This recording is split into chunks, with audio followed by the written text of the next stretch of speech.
Welcome back to Playville Live. Darren Playville Live. Criss Roger Bart, so thrilled that you're That's here. Roger Bart. I'm Laura Haywood, Broadway Girl NYC, and we just got finished watching Speech and Debate, and you guys are both in it.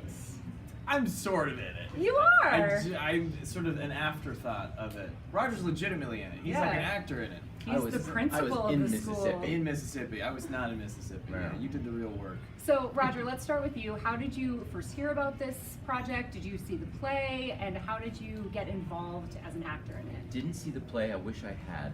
My manager went to school with Tom, our producer. Oh, yeah? At that very school in Jackson, Mississippi. Where you filmed? Where we filmed. But she came to set, and literally, as she said, "Oh my gosh, you are doing the scene in the principal's office." That I guess she may have gotten in trouble and gone to that office, that very office. So it was really fun for her, and it was a blast for me. But anyway, that's how I met Tom, and that's how I got invited to do it. Got it. And Darren, Got invited. Does that mean you didn't have to audition? Not for this one. You just got the offer? I just had to go. I went right to the movement call.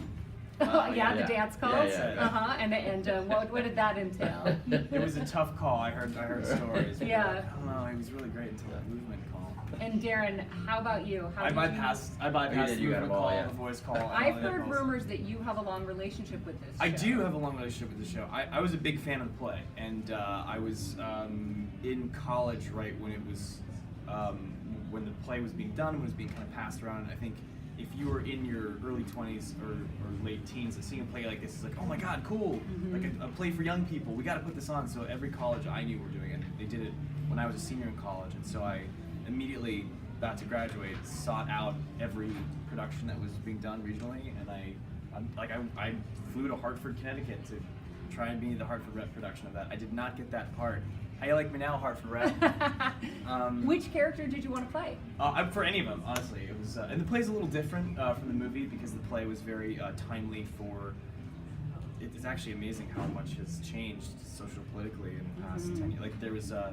They really led hard with there was sort of a coming out storyline, which I'm actually pleased to say is almost kind of passé a little bit for teenagers, which is amazing that it's so normalized. So they kind of changed it for this film, which I thought was a great move. They also included a clip, like a little soundbite from Hamilton. Yeah, exactly. So there's a lot of stuff that couldn't have been included back then. And back then it was AIM, but now it's like text. So it's anyway a lot of stuff that made sense for now. But anyway, so when I was interested in the show then, I always wanted to be a part of it, and Tom knew this, who is a friend from just the showbiz world, I guess, and he knew that I wanted to be involved. So they basically finished the film and was like, do you want to have this little cameo? We just have to shoot it after the fact. I was like, absolutely.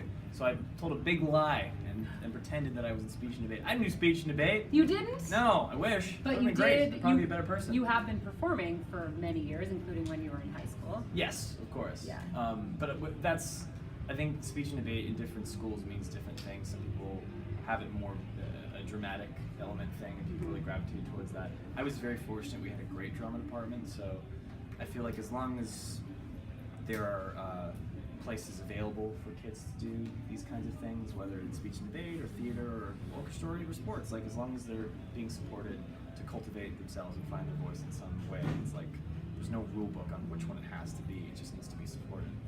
Sorry, I got off my soapbox. No, that's a great soapbox to be on. Roger, did you perform in high school? Did you have speech and debate? Were you in thespians? I was not. I was intimidated always by speech and debate. Oh, yeah? They were really smart. They were really smart. So I did, rock and roll in my basement.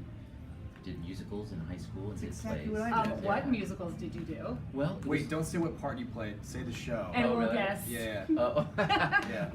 Well, I moved down to Savannah, Georgia when I was about 11 years old, and my mother was a teacher in Princeton, New Jersey, where we lived. And so we went down to Savannah, Georgia, and I went to Savannah Country Day School, and I really didn't know much about musical theater. And my mother said, well, why don't we direct a show and put it in the middle school cafeteria? Bless her. And so we did, and they were all astounded by it. How old were you at this point? I think I was 11 or 12, and I think the first one was Lil Abner Go. Oof, My mother, by the way, was the director. And you're 11? Lil Abner. Oh, you're What Abner. would I be playing? So it was a blatant act of nepotism. Oh, God. But You what played was the really lady. cool about it was that, it was great. And it was a little tiny, it was Savannah, Georgia, mind you. And so we had a very small school, and in it, I had a black mother who was Mammy Yoakum and a Jewish father.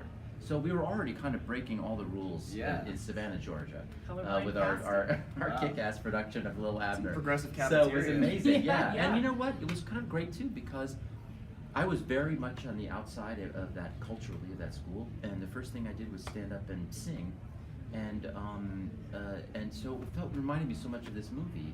I remember standing and singing a song, and suddenly everyone was talking to me, and thought it was like the girl who came up to him and that. Yeah, scene. totally. Yeah, so it spoke to me as if something about the arts allowing a lot of people to be accepted who otherwise are sort of crazy different. As you've both alluded to, now is a time in which arts education is so much more important simply because it's being stripped from so many schools. And I think that I love that the storyline about how these kids kind of took it upon themselves to reinstate the arts into their school. And it's so relatable, it's so beautiful. And I'm thrilled that you guys were here to join us, and you both do such a beautiful job on the show. We're trying. That's Roger Bart. He's so good at everything. Yeah. I know, There's I like know. Did you such see a- him in Disaster? I've seen him in Yeah, I everything. think so. You I've know, seen him in yeah. everything. Yeah. I've seen you Thanks, so man. many times, Roger. You're so good You're so at the nice. thing. A Well- long way from the Labner. I wish I could have seen it. It was Is pretty there a compelling. VHS or anything of that anywhere? No, there are couple of that are sort of nightmarish. I hope they never see the light of day. I hope they do. Yeah. And We work- we I'm work going to in just cases.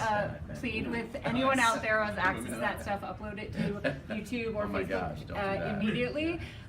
We are going to take a little break and then come back and wrap things up. Go Thanks, see Speech guys. and Debate. It's Yeah, wonderful. yeah. Yes, it's Go so support the good. film. Tell your friends. Bye.